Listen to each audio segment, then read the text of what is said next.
जय श्री राधे कृष्ण। आप सभी का आपके अपने YouTube channel VK Mishra present में बहुत बहुत स्वागत है।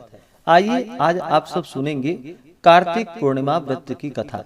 जो भी भक्त सच्ची श्रद्धा के साथ नियम और निष्ठा के साथ कार्तिक पूर्णिमा तिथि के दिन गंगा स्नान करते हैं, दान पुण्यों का कार्य करते हैं, भगवान शिव, माता पार्वती, लक्ष्मी नारायण का पूजन करते हैं, भगवान सत्यनारायण का पूजन करते हैं, कथा श्रवण करते हैं, मंदिरों में, तीर्थों आदि जगहों पर, तुलसी वृक्ष के नीचे, आंवला वृक्ष के नीचे, पीपल वृक्ष के नीचे दीप आदि का दान करते हैं तो इससे अनंत फलों की प्राप्ति होती है तथा यह सभी प्रकार के पापों को नष्ट करने वाली है। कार्तिक पूर्णिमा को, जो कि महापूर्णिमा के नाम से भी जाना जाता है, इसे बड़ी पूर्णिमा के रूप में जाना जाता है और इस दिन गंगा स्नान करने का जो कि बड़ा ही विशेष महत्व माना गया है। कार्तिक पूर्णिमा को इसे त्रिपुरी पूर्णिमा, त्रिपुरारी पूर्णिमा, दीप दीपावली आदि नामों से जाना जाता है। कार्तिक पूर्णिमा तिथि के दिन ही भगवान शिव जी ने, जो कि त्रिपुरासुर नामक राक्षस का वध किया था, और भगवान विष्णु ने, जो कि इस दिन मत्स्य अवतार धारण किया था, इसलिए इस दिन का बहुत ज्यादा महत्व बढ़ जाता है। इस दिन भगवान विष्णु का वास जो कि जल में माना गया है, इसलिए इस दिन गंगा में स्नान करने का विशेष महत्व है। इस बार कार्तिक पूर्णिमा तिथि प्रारंभ समय जो कि 26 नवंबर 2023 दिन रविवार दोपहर 3:54 और पूर्णिमा तिथि की समाप्ति होगी 27 नवंबर 2023 दिन सोमवार को दोपहर 2:47 पे। तो जो भी पूर्णिमा का व्रत धारण करने वाले हैं वो 26 नवंबर को व्रत धारण करेंगे। 26 नवंबर को चंद्रोदय का जो समय है शाम 4:14 है। पूर्णिमा का व्रत जो धारण किया जाता है, इसमें जो कि चंद्र देवता को अर्घ्य प्रदान करने का विशेष महत्व माना गया है। दिन भर उपवास रहते हुए भगवान शिव जी का, भगवान विष्णु, माता लक्ष्मी का पूजन करना चाहिए और शाम को चंद्रोदय होने पर चंद्र देवता को कच्चे दूध का या जल का अर्घ्य प्रदान करने के बाद ही व्रत को पूर्ण माना जाता है। तो चंद्रोदय व्यापनी के अनुसार 26 नवंबर को पूर्णिमा का व्रत धारण किया जाएगा। स्नान दान की पूर्णिमा जो कि 27 नवंबर को स्नान दान की पूर्णिमा है, और दीप दीपावली जो कि कुछ पंचांगों में 26 नवंबर को बतलाया गया है और कुछ पंचांगों में जो कि 27 नवंबर को दीप दीपावली बतलाया गया है। वाराणसी ऋषिकेश पंचांग के अनुसार जो कि 27 नवंबर को दीप दीपावली मनाई जाएगी। कार्तिक पूर्णिमा तिथि के दिन अगर कृतिका नक्षत्र हो तो जो कि महाकार्तिकी होती है, भरणी नक्षत्र होने से विशेष फल देती है और रोहिणी नक्षत्र होने पर इसका महत्व बहुत अधिक बढ़ जाता है। इस दिन सायंकाल में भगवान विष्णु का मत्स्य अवतार हुआ था। इस दिन दिए हुए दानादि का 10 यज्ञों के समान फल होता है। ब्रह्मा, विष्णु, शिव, अंगिरा और आदित्य ने इसे जो कि महापुनीत पर्व कहा है। इस दिन किए हुए गंगा स्नान, दीपदान, होम, यज्ञ, उपासना आदि का विशेष महत्व है। इस दिन सभी सत्कर्मों का अनंत फल बतलाया गया है। इस दिन कृतिका पर चंद्रमा और बृहस्पति हो तो यह महापूर्णिमा कहलाती है। कृतिका पर चंद्रमा और विशाखा पर सूर्य हो तो पद्मक योग होता है, जो पुष्कर में भी दुर्लभ है। इस दिन संध्या काल में त्रिपुरोत्सव करके दीपदान करने से पूर्व जन्मादि नहीं होता। इस तिथि में कृतिका में विश्व स्वामी भगवान कार्तिकेय का दर्शन करने से ब्राह्मण 7 जन्म तक वेद पाठी और धनवान होता है। इस दिन चंद्रोदय के समय शिवा, संभूति, संतति, प्रीति, अनुसुया और क्षमा इन 6 कृतिकाओं का पूजन करना चाहिए।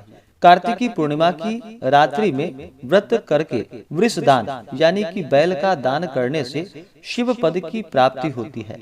गाय, हाथी, घोड़ा, रथ, घी आदि का दान करने से संपत्ति बढ़ती है। इस दिन उपवास करके भगवान का स्मरण चिंतन करने से अग्निष्टोम यज्ञ के समान फल की प्राप्ति होती है और सूर्य लोक की प्राप्ति होती है।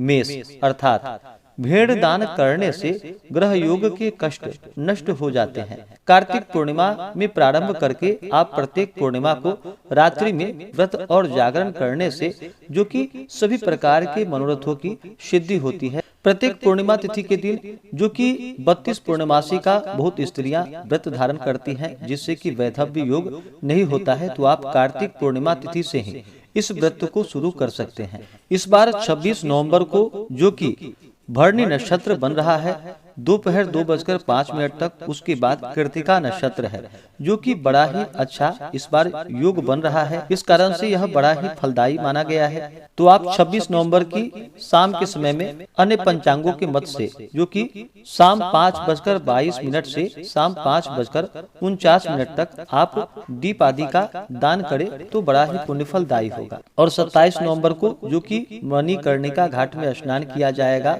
दीप आदि का दान किया जाएगा 27 नवंबर को। तो आइए सुनते हैं कार्तिक पूर्णिमा की कथा। अगर आप पूर्णिमा तिथि के उपलक्ष्य में ब्राह्मण दक्षिणा, अन्नदान, वस्त्रदान आदि के लिए देना चाहते हो तो आप अपने श्रद्धा और सामर्थ्य के अनुसार हमें डिस्क्रिप्शन में जाकर के वहां से गूगल पे, फोन पे या अकाउंट नंबर के माध्यम से आप अपने श्रद्धा और सामर्थ्य के अनुसार हमें ब्राह्मण दक्षिणा प्रदान कर सकते हैं। तो आइए सुनते हैं कार्तिक पूर्णिमा की कथा। तो बोलिए प्रेम से भगवान भोलेनाथ की जय, माता पार्वती की जय, लक्ष्मी नारायण भगवान की जय, सर्वदेवी देवता की जय। पौराणिक कथा के अनुसार तारकासुर नामक एक राक्षस था। उसके 3 पुत्र थे, तारकाक्ष, कमलाक्ष और विद्योन्माली। तारकासुर बहुत ही बलवान था। उसने धरती व स्वर्ग पर अपना आतंक मचा रखा था। देवताओं की प्रार्थना पर भगवान शिव के बड़े पुत्र कार्तिकेय ने तारकासुर का वध किया। इस कारण उसके 3 पुत्र बहुत दुखी हुए। उसके पुत्रों ने बदला लेने के लिए ब्रह्मा जी की घोर तपस्या की। उसकी तपस्या से प्रसन्न होकर ब्रह्मा जी ने तीनों से वरदान मांगने को कहा। तीनों ने ब्रह्मा जी से अपने अमर होने का वरदान मांगा। ब्रह्मा जी ने अमरता के अलावा कोई दूसरा वरदान मांगने को कहा। इसके बाद उन तीनों ने कुछ देर तक इस पर बहुत विचार किया और फिर ब्रह्मा जी से कहा कि आप 3 अलग अलग नगरों का निर्माण करें, जिसमें सभी बैठकर पूरी पृथ्वी और आकाश में घूम सके। 1000 साल बाद जब हम मिले तो हम तीनों के नगर मिलकर एक हो जाएं। जो देवता तीनों नगरों को एक ही बाण से नष्ट करने की क्षमता रखता हो, वही हमारी मृत्यु का कारण बने। उन सबकी नजर में यह एक असंभव कार्य था। इस प्रकार फिर ब्रह्मा जी के निर्देशानुसार मैं दानव ने उनके लिए 3 नगरों की स्थापना की। तारकाक्ष के लिए सोने का, कमला के लिए चांदी का और विद्योन्माली के लिए लोहे का नगर बनाया। तीनों ने मिलकर तीनों लोगों पर अपना अधिकार जमा लिया। इंद्रादि देवता इन तीनों राक्षसों से बहुत भयभीत हुए और भगवान शंकर की शरण में गए। इंद्र की बात सुनकर भगवान शिव जी ने इन दानवों का नाश करने के लिए एक दिव्य रथ का निर्माण किया। इस दिव्य रथ की हर एक चीज देवताओं से बनवाई गई थी। चंद्रमा और सूर्य से पहिए बने, इंद्र, वरुण, यम और कुबेर रथ के 4 घोड़े बने, हिमालय धनुष बने और शेषनाग प्रत्यंचा बने। भगवान शिव खुद बाण बने और बाण की नोक अग्निदेव स्वयं बने। इस दिव्य रथ पर भगवान शिव स्वयं सवार हुए। देवताओं से बने इस रथ और तीनों भाइयों के बीच भयंकर युद्ध हुआ। युद्ध करते समय प्रभु लीला से एक ऐसा समय आया जब तीनों रथ एक ही सीध में आ गए। जैसे ही ये तीनों रथ एक ही सीध में आए, उसी समय भगवान शिव जी ने अपने बाण छोड़े और तीनों का नाश कर दिया। इसी वध के बाद भगवान शिव को त्रिपुरारी कहा जाने लगा। इस प्रकार जो भी सच्ची श्रद्धा के साथ कार्तिक पूर्णिमा तिथि के दिन भगवान शिव जी का पूजन करते हैं, गंगा नदी आदि में स्नान करते हैं, दीप आदि का दान करते हैं, इससे भगवान शिव जी का और सभी देवताओं का आशीर्वाद प्राप्त होता है। तो बोलिए प्रेम से भगवान भोलेनाथ की जय, माता पार्वती की जय, लक्ष्मी नारायण भगवान की जय, सर्वदेवी देवता की जय। तो आशा करता हूँ कि यह जानकारी आपको अच्छा लगा हो। ऐसे ही ज्ञानवर्धक जानकारियाँ प्राप्त करने के लिए चैनल पे अगर आप नए हैं तो चैनल को लाल बटन दबा करके सब्सक्राइब करें, साथ में बेल आइकन घंटी को दबाएं ताकि वीडियो का नोटिफिकेशन आपको समय से मिलता रहे। वीडियो को लाइक करें, शेयर करें, सुखी रहें और स्वस्थ रहें। जय श्री राधे कृष्ण। धन्यवाद।